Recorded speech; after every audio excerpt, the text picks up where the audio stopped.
guys, welcome back again to my channel, Dami Dimension. My name is Dami. In today's video I'm going to be showing you how to make a reversible satin bonnet which is adjustable. It's not going to have any elastic band and it's still going to fit your head perfectly. It's that type of satin bonnet that doesn't come off your head when you sleep at night, because you can literally tie it to your feet. Okay, I have here with me an African print fabric which is 23 by 23 inches. Is a square. Basically that's how much print fabric I need for the circle part. I'll be showing you other fabrics that I need later on. So the first thing I'm going to do to this is to fold it into 4. Here I have the corner which I'm going to be using as my starting point. This part is the part where it's on fold.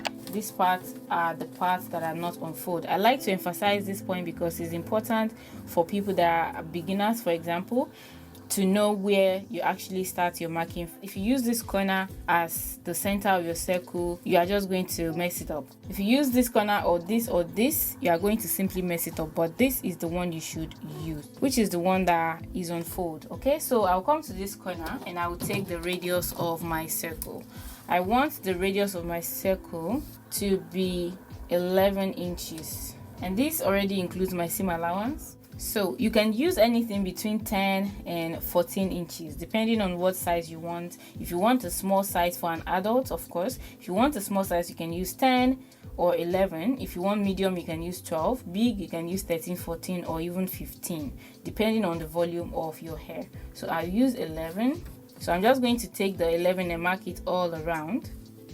Okay, then I'm going to cut this out. I'm cutting straight on the line, and by the time I open this up I will have a perfect circle that looks like this. And for the inside, which is the satin itself, I'll be using this green satin, and I'm simply going to place the circle that we just cut out on top of it, and I'll use it as a template to cut out the satin. So I have this piece all cut out.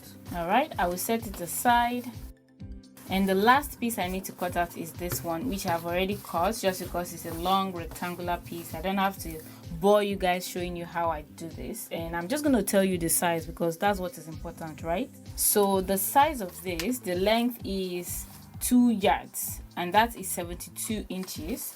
The width is 6.5. We can just say the width is 6 because I may decide to cut off this selvage later on. So the width is 6.5 and the length is 72 inches.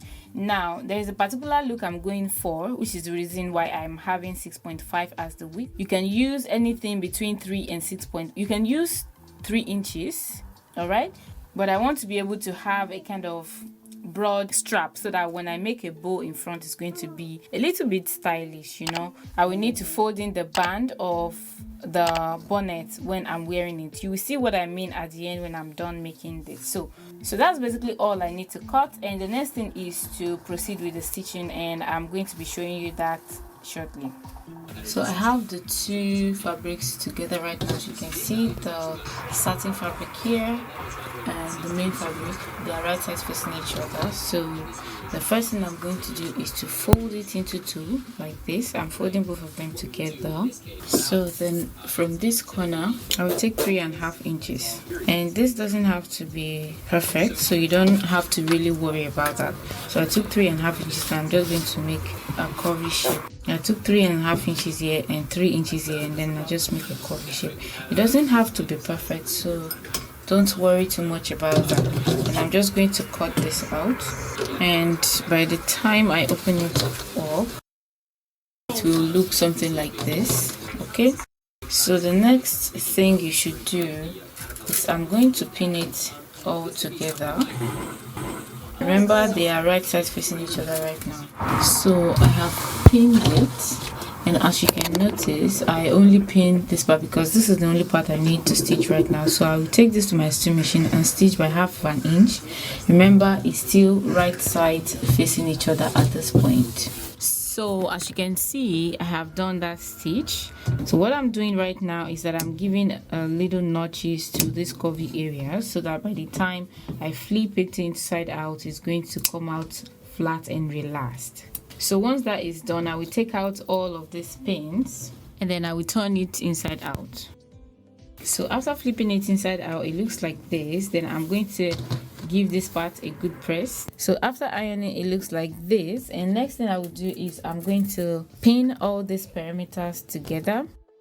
So next I'm going to take it to my machine and run a gather stitch all along this part that I pinned, excluding this part.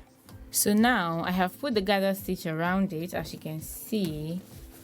Right, what I'm basically doing is I'm holding, you know, have two threads from my sewing machine, right? So I'm holding one of the threads, and I'm just simply going to move the fabric as I go. And the aim here is to gather this to the size of my head circumference. So you have to measure around the head. Usually the head of an adult is between 20-22 inches. It depends. Just measure your head. It depends on how voluminous your hair is and all of that. So just go ahead and pull this to the size of the perimeter of the head you're working with. And as you are pulling, you notice that the hat is kind of forming already. It's kind of forming like a dome shape, like a cap. So as you can see, I'm done with the gathers, and I make sure to pull it to the head circumference size that I'm working with. I'm working with head circumference of 21 inches, and when I measure round this, I have exactly 21 inches. So that's what you want to achieve as well. All right, and if by any means you gathered it too tight, maybe it's not up to the circumference you want, then just go ahead and loosen it out before you tighten the thread. Or if it is too much, then you can also pull it more. So now that I'm satisfied with what I have, I'm just going to tighten up my thread so that I can lock that size in place. All right, after putting a knot to stop the thread, I cut this off. I put this aside. Then I'm going to be working on my strip. So I have also ironed the strip. So what I'm going to do now is to iron in the seam allowance on both sides. So I have half of an inch seam allowances on both sides. So I need half of an inch seam allowance on both sides. So I'll go ahead and fold in seam allowance of ½ inch on this side and iron it all the way down. Iron down ½ of an inch on both sides, all through the entire length.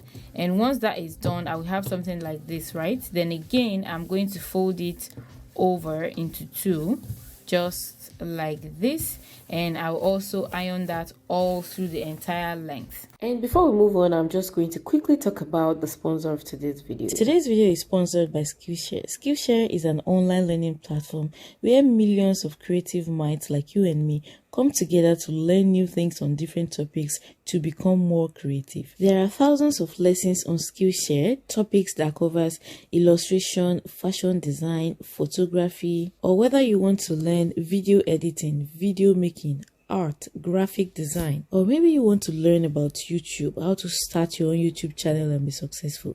There are lessons on how to grow on Instagram, how to grow on social media. There are lessons on marketing, craft, productivity. Did I just say marketing? I'm sure that is communicating to someone already. This was actually what captivated me on Skillshare. I was taking a particular lesson by Gary. And guys, that lesson literally took me back to my drawing table because I was able to get valuable tips that can help me to grow my online business despite the competition that is going on today. You can apply the knowledge in your fashion business as well. What makes this difference is the fact that it's focused solely on learning. That means there are not going to be ads bothering you. Despite the numerous things you can learn on Skillshare, it is affordable. And guess what, guys? The first 1,000 people to use the link in the description box is going to get 1 month free trial to Skillshare. If I were you, I won't let this opportunity pass me by. So head on to the description box and grab yourself the free trial opportunity. So now that I'm done with the ironing, this is what I have. As you can see, I've ironed and folded it together, and this is the right time to kind of create any shape you want at the end here. So what I'm going to do is I will put the folded parts together, and I'm just going to cut it diagonally. This is something that is optional, and the same on the other end because I put both of them together to cut, so I have the same thing on the other end as well. So what I'm going to do now is to find the midpoint of this strip. So I'm folding it into 2 equal halves so I can locate the middle point. If I have my middle here, I will mark it, okay, and I'll open it up. This is the middle.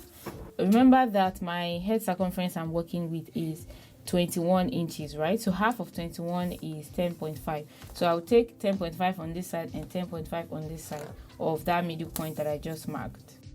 So these are the 2 points of 10.5 that I have.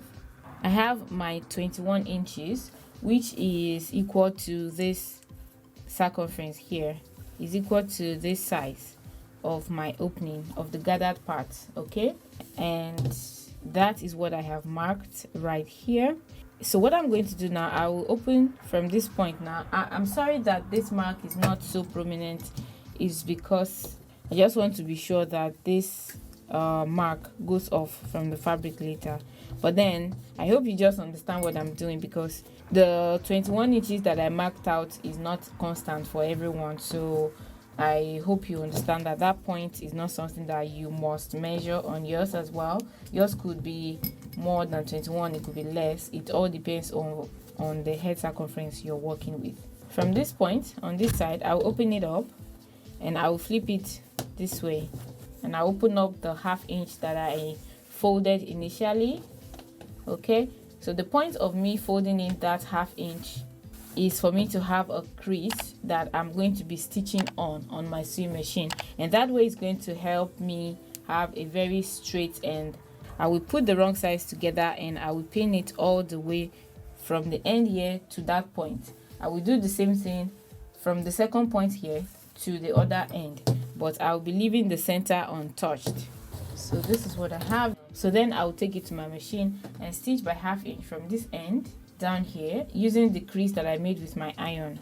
So here is it once that is done. As you can see, the center is left untouched. So what I'm going to do is to flip it inside out. If you have a loop turner, go ahead and use it at this point, but this is just something you can do with your hands. So the next thing I'm going to do is to bring back the hat itself, and I'm going to find the midpoint. As always, you fold it into two just to locate the midpoint. So here I have my midpoint, and I'll also find the midpoint of this space right here. So here is the midpoint. So I'm matching the right side here to the right side of my hat. So what you want to achieve is to make sure that this raw end of the hat falls in between the open space right here. So what I'm going to do is I will match that notch part, which is the midpoint, to this one, and I will start pinning it together, making sure that the right side of this strap goes to the right side of my hat. So you have to make sure that you keep the ½ inch you folded in with the iron. You have to make sure it remains folded in, both the up and the down one. So I'm going to go ahead and give it a top stitch from this end all through to the other end right here. Make sure that this part at the bottom here is included in the stitch basically, and once that is done, we are basically through with this hat. Then I'm going to be showing you what the end result looks like.